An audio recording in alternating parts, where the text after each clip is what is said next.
dan dari kecamatan juga dikembalikan lagi ke gubusnya masing-masing. Nah, itulah kenapa pengawas silang untuk NDK ini hanya dalam gubus yang sama, gitu ya. Kalau waktu ujian nasional kan pengawas silang dapat SK-nya dari dinas ya, itu berdasarkan nama yang diajukan dari sekolah. Lalu pengawas berasal dari satuan pendidikan lainnya yang melaksanakan AM, yaitu jadi pengawas silang ini wajib. Lalu setiap ruangan diawasi oleh satu pengawas dan satu pengawas untuk 15 siswa. Ya, jadi maksimal itu ada 2 pengawas. Ya, karena kan peserta sampelnya itu 30, yang 5 cadangan. Kalau yang di bawah 30, misal di atas 15 tetap 2. Nah, itu yang terjadi di Aryan. Aryan kan ada 16 ya kalau nggak salah. Ya, itu makanya tetap pakai 2 pengawas. Ya, karena di atas 15. Lalu menandatangani fakta integritas. Jadi nanti ketika ibu sampai itu si proktor pasti memberikan fakta integritas yang harus ditandatangani oleh bapak ibu. Berikutnya tugas pengawas. Yang pertama memastikan penerapan protokol kesehatan selama pelaksanaan AN. Terus yang kedua memastikan peserta AN menempati tempat yang ditentukan. Jadi idealnya memang ketika masuk di ruangan itu masing-masing laptop sudah dinomori atau mejanya sudah dinomori lah. Itu jadi peserta nomor urut 1 sampai 15 atau 1 sampai 8 itu sudah sesuai di tempat duduknya masing-masing. Lalu membacakan tertib pelaksanaan AN. Yang keempat, memandu pengisian instrumen survei karakter dan survei lingkungan belajar. Yang kelima, menjelaskan istilah yang tidak dipahami oleh peserta pada survei karakter dan survei lingkungan belajar. Yang keenam, memastikan peserta AN melakukan latihan menjawab soal. Karena nanti ketika dimulai, peserta sudah melakukan input, bahkan sudah masuk ke lembar soal. Yang pertama kali tampil itu adalah soal latihan soal. Ya, latihan soal. Baru hari pertama itu pasti literasi. Ya, baru setelah literasi itu selesai, langsung ke survei karakter dan survei lingkungan belajar. Itu yang isiannya lembar kuesioner checklist saja tuh. Isiannya seperti itu. Yang ketujuh, pengawas pelaksanaan AN di dalam ruangan, menjaga keamanan dan kenyamanan ruangan AN.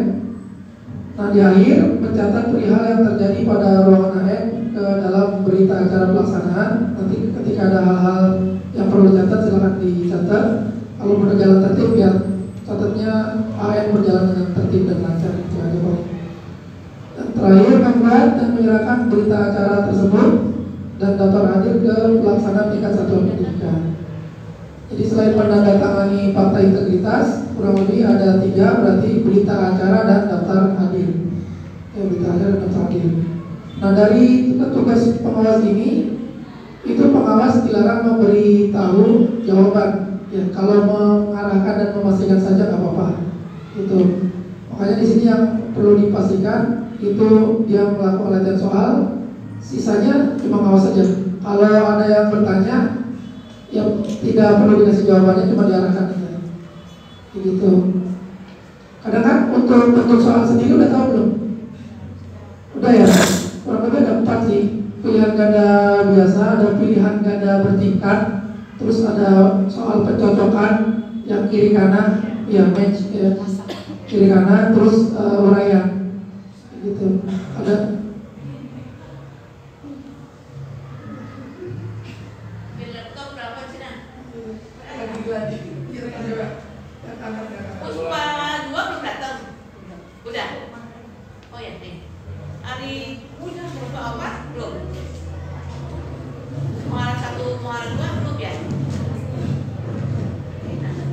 Ada 5 berarti pilihan ganda bertingkat, soal pencocokan, uraian singkat dan uraian yang lebih panjang.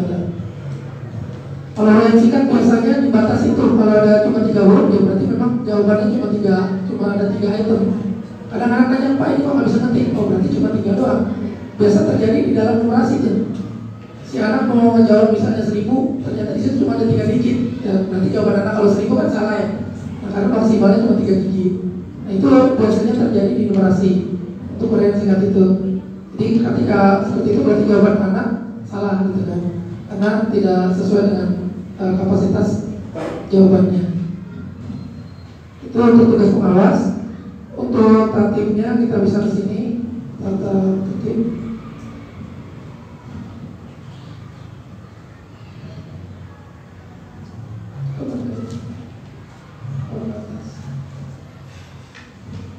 Ya, tata tertibnya ini untuk pengawas, pelontor dan teknisi. Jadi di dalam ruangan dalam awal mula itu ada 3 nanti yang masuk. Ada pengawas, pelontor dan teknisi. Harus hadir 45 menit sebelum pelaksanaan. Terus setelah hadir menerima penjelasan dan pengarahan. Dan terakhir diberikan fakta integritas. Fakta integritas ini cuma sekali. Kalau berita acara dan daftar hadir sesuai dengan pelaksanaan. Ya kalau yang 2 hari itu tanda tangannya itu. Kalau yang 4 hari 4 hari. Nah, itu berkasnya sesuai dengan pelaksanaan. Lalu untuk tatip peserta nanti juga ini di print oleh atau ada di sekolahnya masing-masing karena sudah diarahkan untuk membuat tatip ini.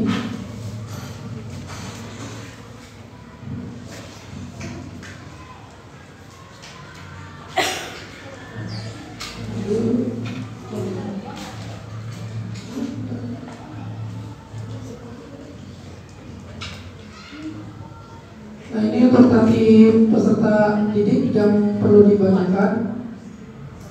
Jadi peserta didik masuk 15 menit sebelum dimulai dan diatur duduknya sesuai dengan tadi ya, tempat duduknya. Dilarang membawa perangkat.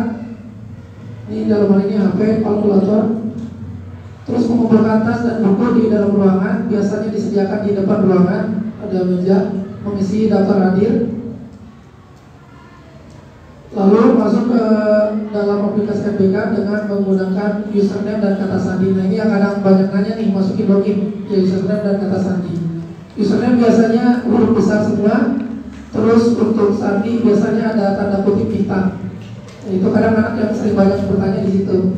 Ya, tinggal SIM-nya ditahan, terus 8. Lalu melakukan latihan menjawab soal. Lalu mulai mengerjakan asesmen setelah tanda waktu dimulai. Nah, ini larangannya, dilarang menanya kepada soal temannya atau bekerja sama dengan peserta lain. Dan untuk soalnya sendiri biasanya random, jadi walaupun bersebelahan kadang nggak sama, ya gambarnya sama, pertanyaannya beda gitu. Kadang anak banyak tertidur di situ. Ada gambarnya hampir muncul 5 kali, pada pertanyaannya beda-beda. Nah, itu yang karena MBK ini soalnya banyaknya mengecoh di situ.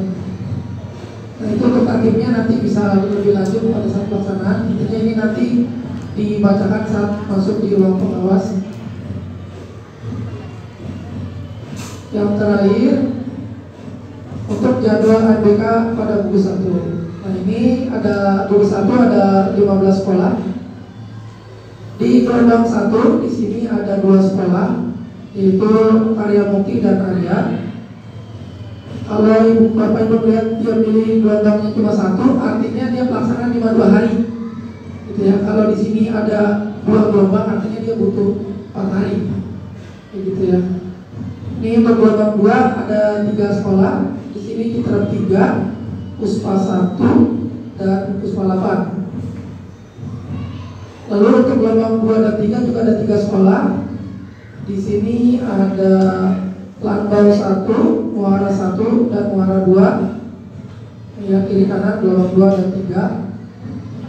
Gelombang 3 dan 4 ada 3 juga.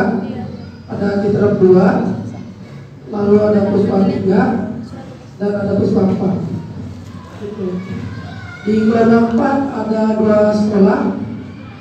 Di sini Puspa 2 dan Lambau 2. Nah, ini Lambau 2 dia mulainya siang nih. Kalau lihat sesi 2 dan 3 berarti dia baru mulai jam 10. Nah, ini yang kebagian kawas itu baru datangnya siang berarti. Kalau yang kebagian tugas di Lanbau 2. Gitu. Untuk yang sesi 1 datangnya pagi tuh, mulainya pagi 7.30 udah langsung trek mulai lagi jam sesi 2 nya 10.30, baru gelombang 3 di sore itu. Nah, jadi pembagian pengawas silang di sini ini berdasarkan pelaksanaan yang gelombangnya sama. Jadi saya hanya menyilang yang pelaksanaannya sama. Contoh di sini karya mukti dan harian karena pelaksanaannya bareng, jadi silangnya hanya switchnya itu aja agar tidak mengganggu kegiatan KBM di hari berikutnya. Nah, jadi ada yang mengawas nanti 2 hari, ada yang mengawas 4 hari. Gitu, ada yang mengawas 2 hari, ada yang mengawas 4 hari. Untuk pembagian pengawasnya bisa saya pastikan lagi. Di sini Citra 2 itu ngawasnya ke Puspa 3, jauh banget ini. Jauh banget ya. Gak kelihatan ya sih.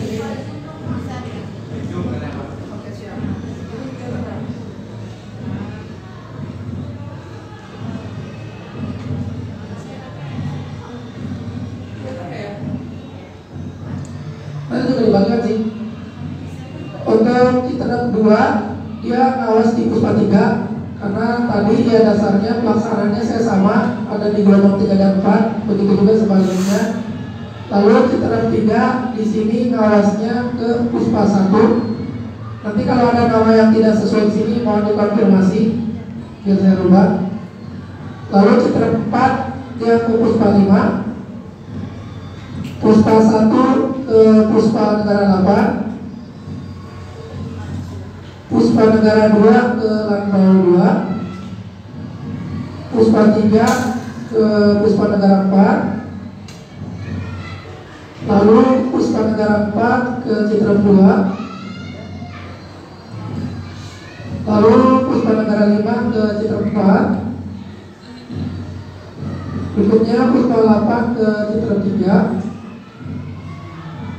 Sambil diperhatikan ininya nih, kalau saya lakukan sesi 1 datang jam 7.30 ini udah mulai, nanti 15 menit sebelumnya udah ada. Lalu gelombang atau sesi 2 itu 10 jam 10.40. Nah, sambil dilanjut, Lanbau 1 ke Muara 1, Lanbau 2 ke Puspa Negara 2, Muara 1 ke Muara 2, ini juga jauh banget. Muara 2 ke Lanbau 1, Karya Mukti ke Harian, Harian ke Karya Mukti. Nah, di sini yang hanya memilih di gelombang 3 cuma ada di Lanbau 2. Takut lupa pengawasnya datangnya jam 2 Pak tuh. Siapa di sini? Munawar. Dari Puspa 2 ada nggak ya? Iya, datangnya jam 2 tuh, udah datang. Kayak gitu. Untuk sambil perhatikan lagi ke sini, kalau materi. Kalau Bapak Ibu lihat di sini, ini ada yang 8, ada yang 7. Ya sengaja yang 10 juga disetel supaya memilih 87 biar pas 15. Nanti skemanya yang dipakai bisa seperti ini pengawasnya. Untuk yang 4 hari skema ngawasnya bisa seperti ini. Lihat ya. Jadi nanti sama pembagiannya 15.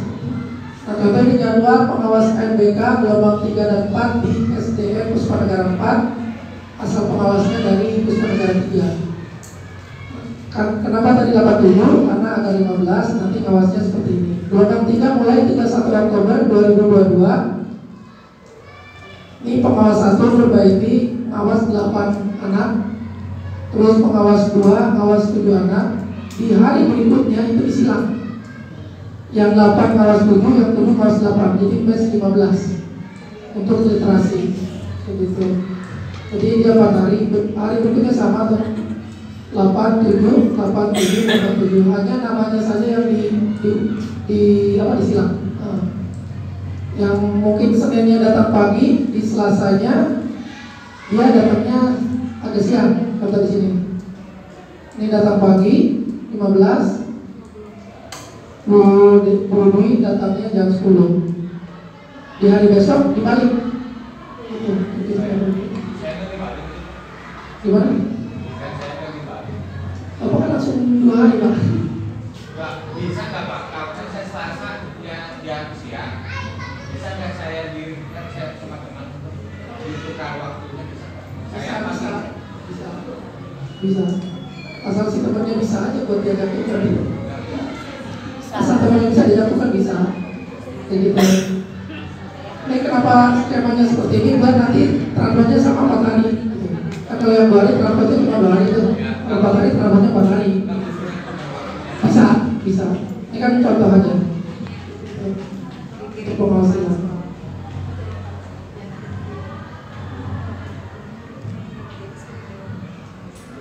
Dan langsung aja kita tanya jawab. Lagi juga udah diawali tanya yang baru ini.